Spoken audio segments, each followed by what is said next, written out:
You think intelligence is about grades. You think it's about vocabulary. You think it's about sounding sophisticated in rooms full of average men. It isn't. Most intelligent men are domesticated, trained, predictable. They mistake information for power and morality for strength. If you carry these 6 traits, your intellect is not academic, it is dangerous. Not loud, but surgical. Not emotional, but strategic. And that makes you a threat. Not because you dominate rooms, because you don't need to. Weaponized intellect doesn't seek validation. It studies weaknesses. It tracks patterns. It calculates cost. It speaks only when leverage is present.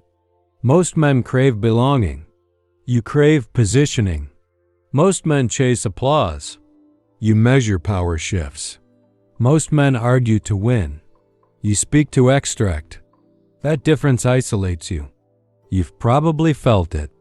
You see through emotional displays faster than others. You detect manipulation before it fully forms. You sense hierarchy adjustments before they're spoken. And because you see it, you cannot unsee it. That's the curse. Weaponized intelligence is not about being smarter. It's about refusing to be controlled. You do not accept narratives at face value. You question incentives. You map motives. You assume nothing is random. Where others see conversation, you see negotiation. Where others see kindness, you check for cost. Where others see loyalty, you look for leverage. That makes you uncomfortable to average minds, because average minds survive through illusion. You don't. You analyze. And analysis destroys romance. Here is the uncomfortable truth. If you carry these 6 traits, you are not built for herd safety. You are built for selective dominance. But most men who possess these traits suppress them. They dilute themselves to avoid friction. They soften their perception to maintain social harmony. They pretend not to notice betrayal forming in real time. And slowly, their edge dulls. A weapon that refuses to cut becomes decoration. The world rewards agreeable mediocrity in public and ruthless clarity in private. If your intellect is weaponized, you feel this tension daily. You understand that morality without power is decoration. You understand that emotions are data, not authority. You understand that status is perception, not merit. And you move accordingly. But there is danger here. A weaponized mind can turn inward. It can overanalyze until paralysis sets in. It can isolate until distrust becomes default. It can calculate so much that it forgets to act. The elite difference is control. A weaponized intellect is not paranoid. It is calibrated. It does not hate people. It maps them. It does not avoid risk. It engineers it. If you carry these 6 traits, you are not built to be liked. You are built to understand the game beneath the game. And once you see the game, you can never go back to innocence. The question is not whether you are intelligent. The question is whether your intelligence serves survival or ego. Because raw intellect impresses. Weaponized intellect positions. One gets applause. The other gets leverage. If you recognize yourself in what follows, understand something clearly. You were never meant to be comfortable. You were meant to be precise.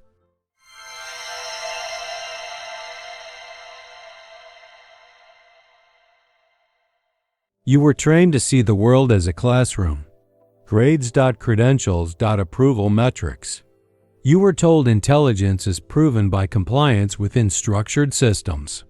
Predators don't see classrooms. They see terrain. The difference is everything. Most men walk into a room asking, "How do I fit?"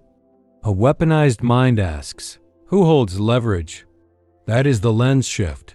Intelligence, in its raw academic form, is storage. Facts.concepts.arguments. Weaponized intelligence is filtration. You don't absorb everything, you scan for utility. When someone speaks, you're not listening for entertainment. You're identifying motive. When someone compliments you, you don't feel warmth first. You assess timing. When tension enters a room, you don't react emotionally. You track who benefits. That is predator vision. And predators are not always violent. They are observant. They understand that every social structure contains 3 layers: surface behavior, hidden incentives, power distribution. Average men operate at the surface. They react to tone, volume, charisma. You observe alignment. Who defers to whom? Who interrupts whom? Who laughs too loudly? Who scans for validation before speaking? You see the invisible choreography. Once you see it, you cannot unsee it. That's when isolation begins. Because conversations start to feel mechanical. You notice how often people mirror each other, how opinions shift based on status proximity, how morality bends under pressure. It becomes obvious. And obvious things are lonely when others pretend not to see them. The predator lens does not assume malice. It assumes incentives. Every action is driven by something. Security. Status. Access. Fear. When someone argues passionately, you don't get pulled into the emotion. You ask, what outcome do they need? When someone plays humble, you ask, what advantage does invisibility provide? This isn't cynicism. It's clarity. But clarity is disruptive. Because once you begin seeing people as actors within systems of gain and loss, you stop taking behavior personally. And when you stop taking behavior personally, you stop being easily manipulated. That's the first threat. A man who cannot be emotionally steered is difficult to control. You don't react instantly. You delay. That delay is power. In that pause, you analyze variables. What is being offered? What is being requested? What is being implied? Most men speak from impulse. You speak from positioning. The predator lens also recalibrates how you view kindness. You don't dismiss kindness. You contextualize it. Is it generosity or investment? Is it empathy or influence building? You understand that humans rarely act without internal return expectations. Not always conscious, but always present. This does not make you heartless. It makes you accurate, and accuracy creates asymmetry. When you are the only one in the room measuring incentives, you are the only one immune to surprise. That is leverage. Weaponized intellect shifts you from participant to observer operator. You still engage, but you are never fully inside the emotion of the moment. Part of you stands outside, tracking movement like a strategist reviewing live combat footage. Who is forming alliances? Who is posturing? Who is testing boundaries? You don't guess. You collect patterns. Over time, patterns compound. You start predicting outcomes before they happen. You know which partnerships will fracture, which leaders will collapse under pressure, which confident men are overcompensating. It's not magic. It's pattern recognition applied without sentiment. And here's the uncomfortable part. When you see people clearly, you lose the comfort of illusion. Illusion makes relationships feel romantic. Illusion makes loyalty feel pure. Illusion makes hierarchy feel merit-based. The predator lens strips that away. You see loyalty tied to benefit, respect tied to utility, affection tied to emotional return. This doesn't make connection impossible.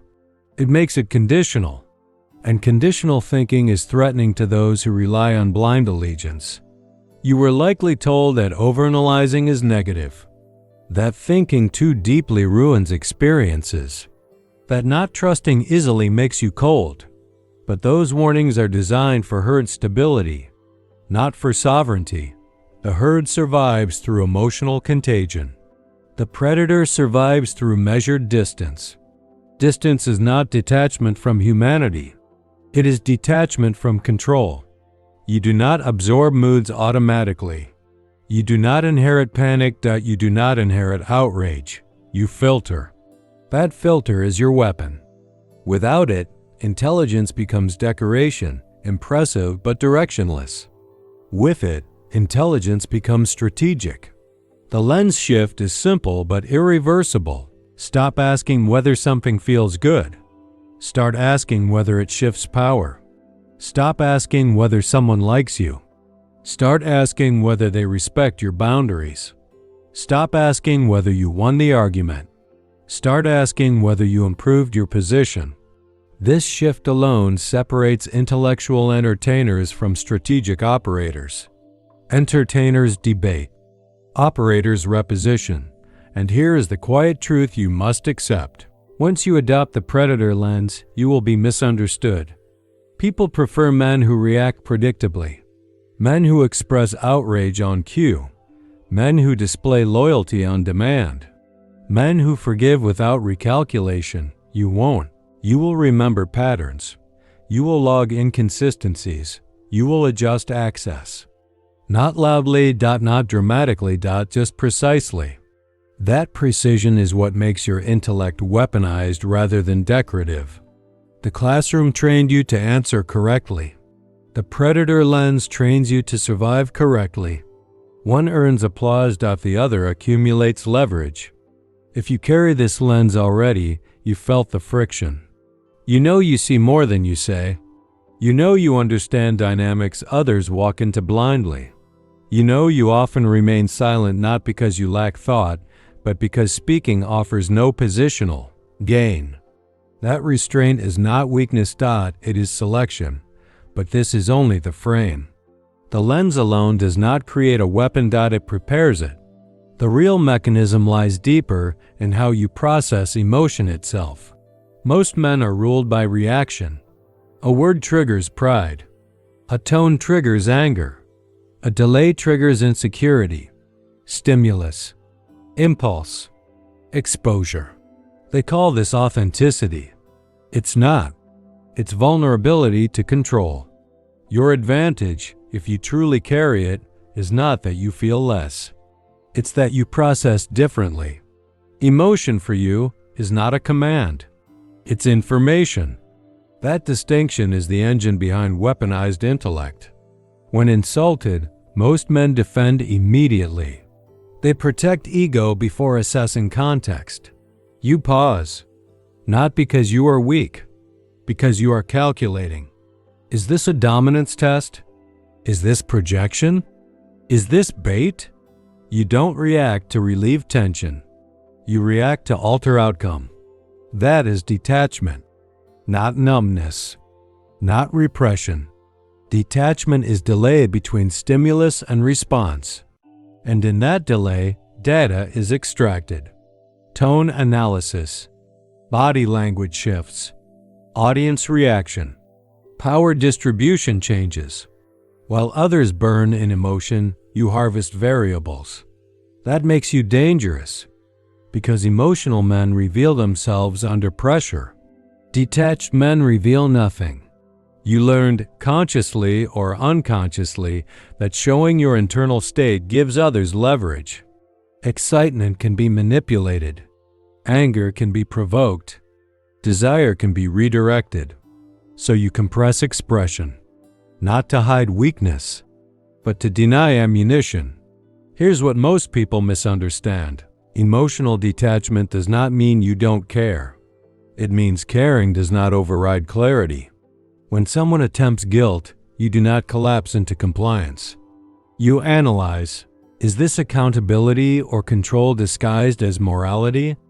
When someone praises you excessively, you don't expand with pride. You ask, what future request is being prepared? This processing style creates asymmetry in social exchanges. Most people operate transactionally without realizing it. You operate transactionally with awareness. That awareness shifts power, because when you see the exchange, you can decide whether to participate. And choice is sovereignty. Let's go deeper. Emotion is biological programming designed for rapid survival responses. Fear, attraction, aggression, belonging. These mechanisms are fast. But fast does not mean accurate. In modern environments, emotional speed is often exploited. Outrage cycles. Social pressure. Romantic manipulation. Status games. Men who cannot detach become programmable. They think they are acting from conviction. They are reacting from conditioning.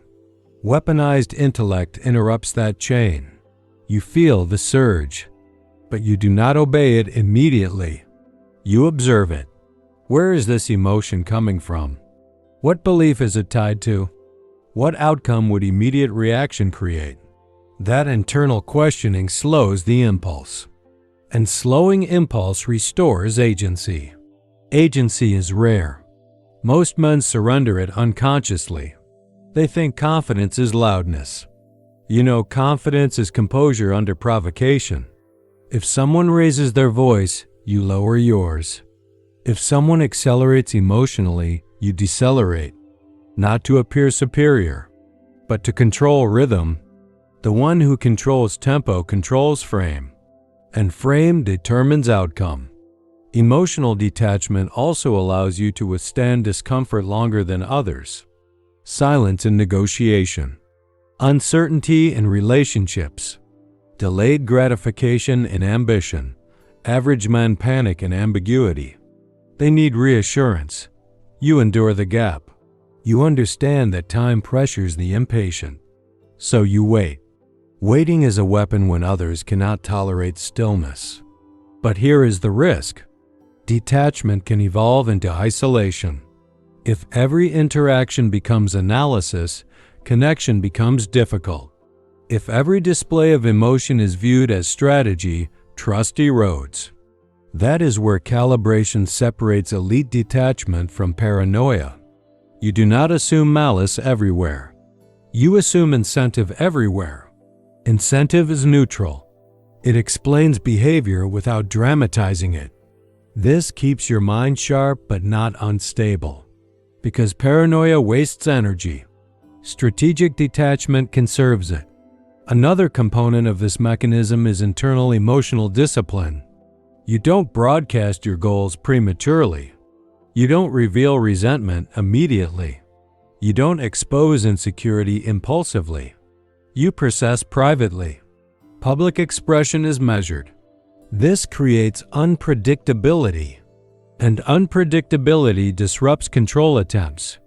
If others cannot predict your reaction, they cannot reliably manipulate you. That unpredictability, when calm and consistent, generates quiet respect. Not fear, respect, because stable detachment signals strength.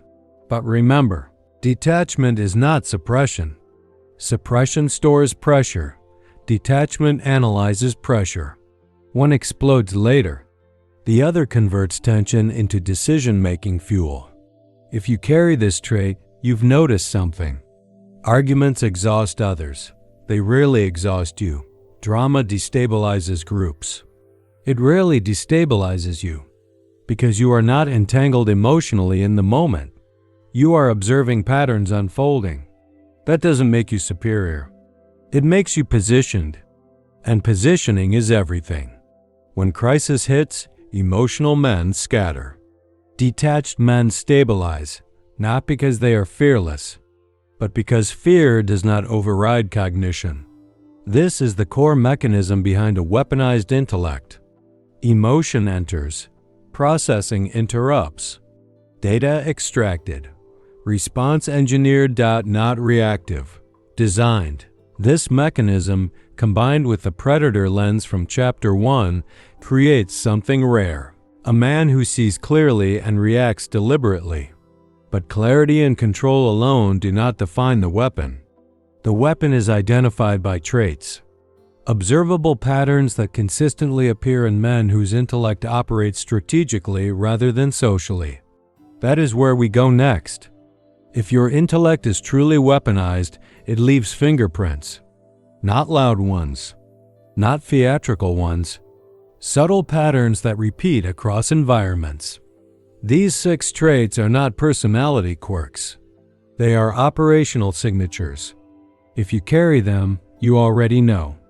You felt the friction they create. 1. Hyper-pattern recognition. You see repetitions before others notice trends. In relationships, in business, in social hierarchies, someone interrupts twice, coincidence. 3 times, dominance behavior. A friend disappears when you're struggling, but reappears when you're winning. Not random. You log it. You don't need dramatic proof. You track frequency. While others judge isolated incidents, you judge trajectories. That makes betrayal harder to hide from you. It also makes manipulation inefficient. Because patterns expose intention, you don't rely on what people say. You rely on what repeats. 2. Delayed reaction control. Most men answer instantly. You don't. You pause before committing, emotionally, verbally, strategically. When pressured for a decision, you slow the tempo. When baited, you soften your tone. That pause creates asymmetry. Silence makes impulsive people uncomfortable, and uncomfortable people reveal themselves. You understand that urgency is often a tactic, so you deny it power. The man who cannot be rushed cannot be cornered easily. 3. Strategic silence. You know more than you reveal. In conversations, you let others overexpose. They fill gaps. They justify themselves. They leak insecurities disguised as confidence. You speak last when possible, because the last voice reframes the room. You don't argue to dominate. You summarize to control narrative. And when you withhold reaction, people project onto you. Projection gives information. Information builds leverage. 4. Moral flexibility without internal collapse. This is the one most men misunderstand. You are not immoral, but you are not naive. You understand that rigid morality without power becomes self-sabotage. You don't lie compulsively. You don't exploit recklessly, but you do adapt. If transparency weakens your position, you delay it. If confrontation serves no outcome, you avoid it. You recognize that ethics in the real world are often negotiated by power, not purity. And you refuse to be strategically crippled by idealism. That makes traditional thinkers uncomfortable around you, because you don't worship rules blindly. You evaluate them. 5. Long game orientation. You don't chase short emotional wins. You think in arcs, months, years, compounding leverage. You are willing to appear passive in the short term to gain advantage in the long term. You don't need immediate validation. You need structural positioning. When insulted publicly, you might not retaliate instantly. Not because you're afraid, but because timing matters. You understand something others don't. Revenge, exposure, elevation, all are more powerful when unexpected. Patience amplifies force. 6. Calibrated unpredictability. You are not chaotic, but you are not fully readable either. People cannot map you quickly. Your reactions vary based on context, not emotion. Sometimes you ignore provocation. Sometimes you dismantle it calmly. Sometimes you disengage entirely. This variability prevents categorization.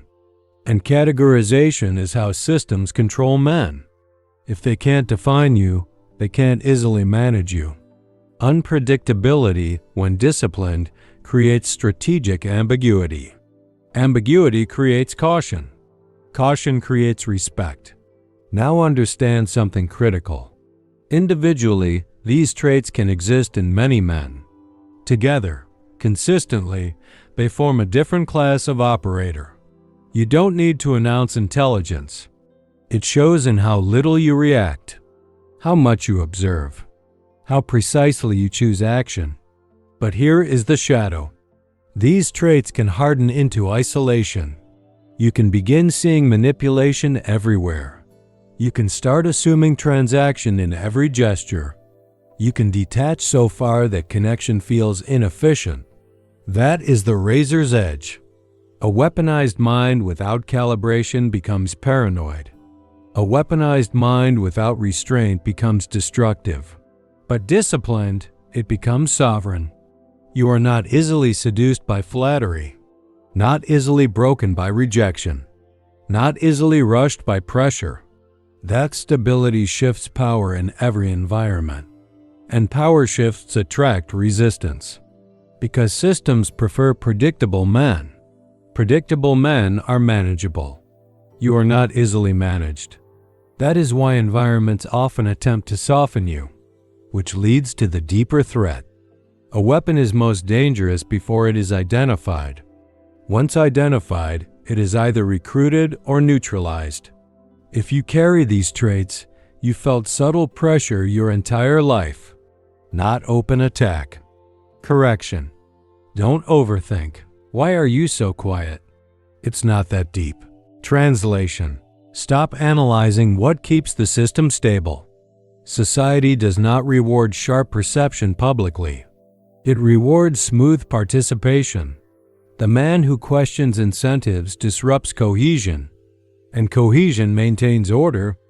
Understand this clearly. Institutions are not built for sovereign men. They are built for compliant productivity. Schools reward memorization and obedience. Workplaces reward visibility and agreeability. Social groups reward emotional alignment. Your traits threaten those structures. Hyperpattern recognition exposes hypocrisy. Delayed reaction control frustrates manipulators. Strategic silence destabilizes insecure leaders. Moral flexibility challenges rigid rule enforcers. Long-game orientation bypasses short-term loyalty tests. Calibrated unpredictability prevents easy categorization. You are difficult to read, and what cannot be read cannot be easily controlled. So the softening begins, not through force, through labeling. You're called distant, cold, arrogant, intimidating, not because you are cruel, because you don't emote on command. Humans are wired for predictability. When someone doesn't follow expected emotional scripts, discomfort arises. Discomfort turns into social correction. Correction turns into pressure. The pressure attempts to reshape you into something safer, more expressive, more reactive, more apologetic for clarity. You may have experienced this in relationships. When you refused to react dramatically, you were accused of not caring. When you analyzed a conflict logically, you were told you were too analytical. When you waited before committing, you were labeled hesitant. The system interprets restraint as threat. Why? Because emotional compliance is easier to manage than calculated autonomy. Look at group dynamics. When outrage spreads, most men synchronize immediately. They echo sentiment to avoid isolation. You hesitate. You want evidence. You want context. That pause makes you look disloyal to the group narrative. But loyalty without analysis is surrender. And systems thrive on synchronized emotion. Media cycles operate on emotional velocity. Outrage must move fast. Fear must spread quickly. Desire must escalate instantly. A detached processor slows that cycle. Slowing cycles reduces influence. Influence reduction threatens power centers. So men like you are subtly nudged to conform. Laugh when others laugh. React when others react. Display outrage when prompted. Celebrate when told. But something in you resists, because you can feel the artificial rhythm. And artificial rhythm feels like control. There's another layer. Status hierarchies inside institutions depend on informational imbalance. Leaders maintain authority partly through perception. When you quietly detect inconsistencies in their behavior, they feel it. Even if you say nothing, your silence becomes pressure. They don't know what you know. Uncertainty breeds defensiveness. Defensiveness breeds containment attempts. You may have noticed authority figures treating you cautiously, testing you, watching you, not because you're rebellious, because you're unreadable. And unreadable men introduce instability into rigid structures. But here is the truth most won't admit. Society needs dangerous minds in crisis. In stable times, it suppresses them. In chaos, it seeks them. During uncertainty, the emotionally reactive collapse. The detached analyst becomes valuable. But by then, many sharp men have already dulled themselves to fit in.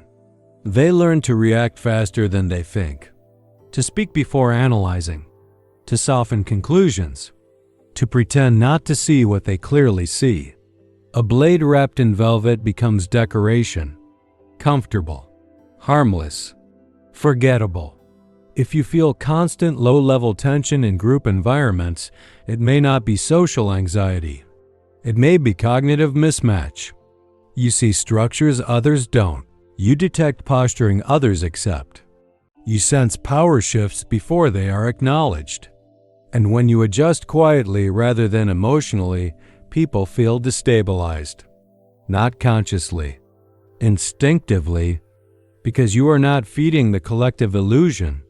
This is the hidden threat. Not that society attacks you violently. It erodes you gradually, through subtle incentives. Belonging for compliance, isolation for independence, applause for conformity, silence for analysis. If you are not careful, you will trade edge for acceptance. And acceptance is expensive. It costs leverage. It costs sovereignty. It costs clarity. But understand this as well. Rebellion for its own sake is not power. Isolation without strategy is not strength. The goal is not to oppose systems emotionally. It is to navigate them without being absorbed, to operate inside structures without surrendering perception, to participate without being programmed. That requires discipline, because once you recognize suppression mechanisms, resentment can grow. Resentment clouds analysis. Clouded analysis dulls the blade. The real threat is not society softening you. It's you allowing yourself to be reshaped unconsciously. Which brings us to the critical shift: how to wield your intellect without turning it against yourself.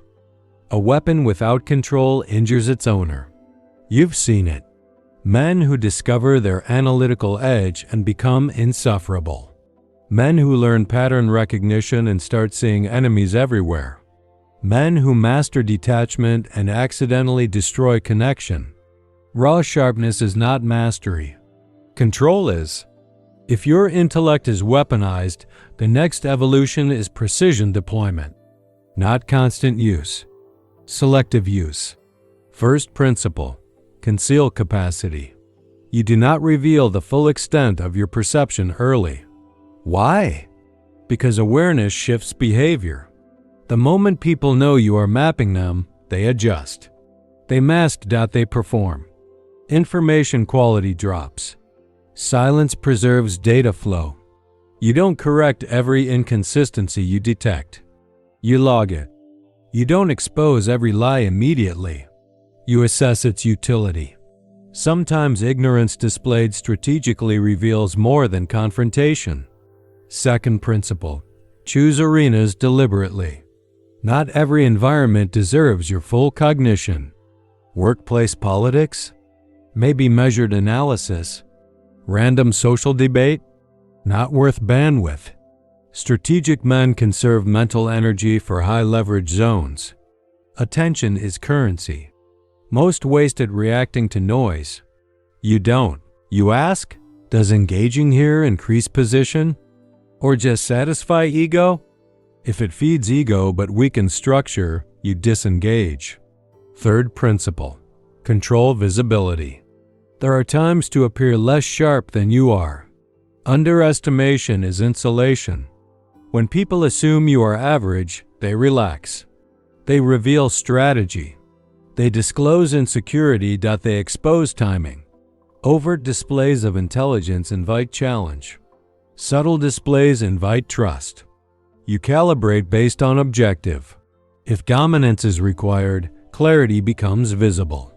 If information gathering is required, ambiguity remains. Fourth principle: regulate internal narratives. Your mind is capable of constructing complex scenarios quickly. That is strength. But unregulated, it becomes paranoia. You must differentiate between pattern detected, pattern assumed. Detection is evidence-based repetition. Assumption is emotional projection wearing analytical disguise. If you don't separate the two, you will start fighting imagined threats. That wastes force. Discipline your conclusions. Wait for confirmation before escalation.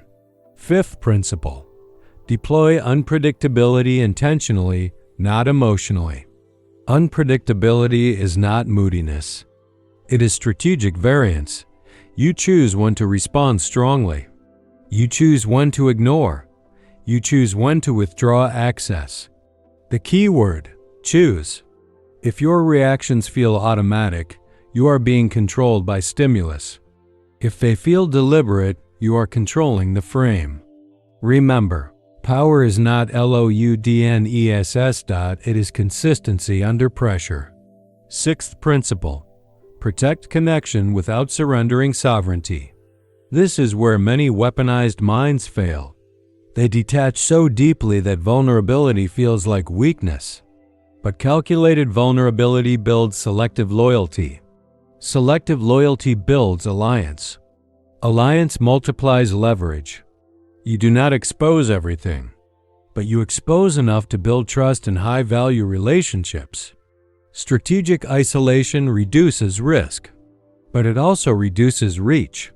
You must determine where partnership strengthens position and where it compromises it. Seventh principle: know when to sheath the blade. Constant analysis is exhausting. Constant vigilance breeds tension. You must create environments where you allow partial disarmament.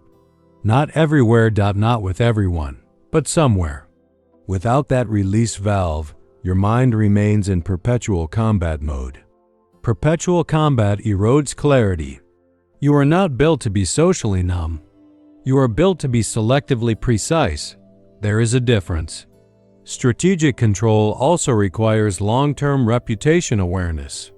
If you are always cold, always detached, always unreadable, people categorize you as inaccessible. Inaccessibility limits influence. Influence requires some degree of relatability.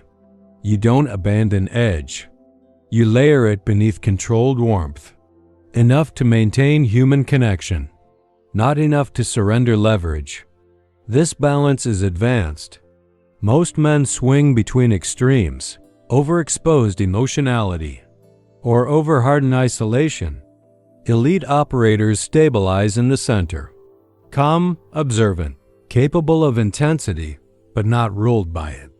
Understand something critical. Your intellect is not your identity. It is a tool. If you begin worshiping your own sharpness, ego re-enters. Ego makes you prove intelligence unnecessarily. Proving drains position. True control is invisible until required. When you master strategic restraint, something shifts. People begin sensing authority without understanding why. Not fear. Stability. They trust you in crisis. They avoid testing you carelessly. They measure their words slightly more carefully. That is earned through calibration. Not aggression, not dominance displays, but disciplined response patterns. However, mastering the blade is not the final transformation. The final transformation requires something harsher. The death of an identity you may still be clinging to. The identity of being intelligent. Because as long as you need to be seen as smart, you are still chasing validation. And validation is dependency. The final stage removes that dependency entirely. Being intelligent is a comfortable identity. It earns praise early in life. Teachers reward it. Peers acknowledge it. Family references it with pride.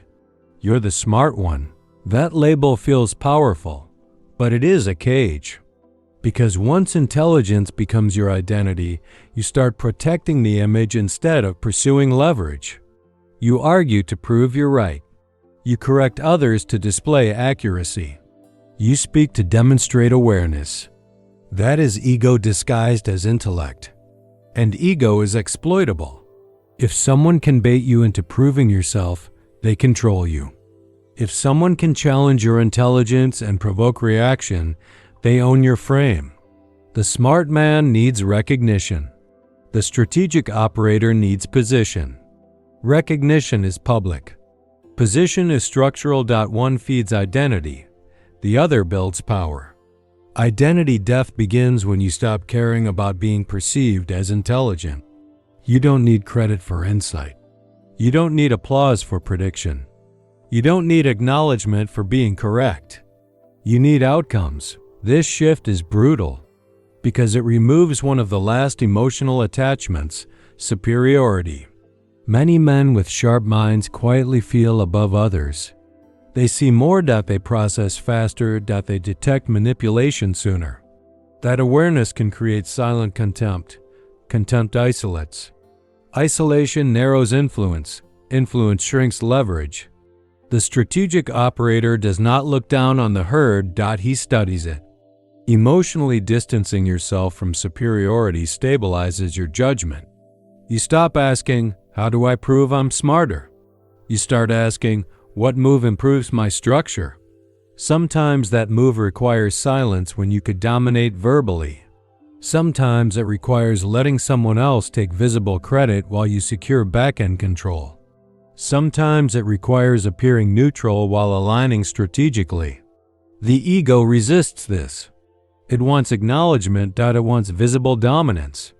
It wants validation, but validation is a drug, and drugs create dependency. If your self-worth is tied to being the smartest in the room, you will unconsciously seek rooms you can dominate. That limits growth.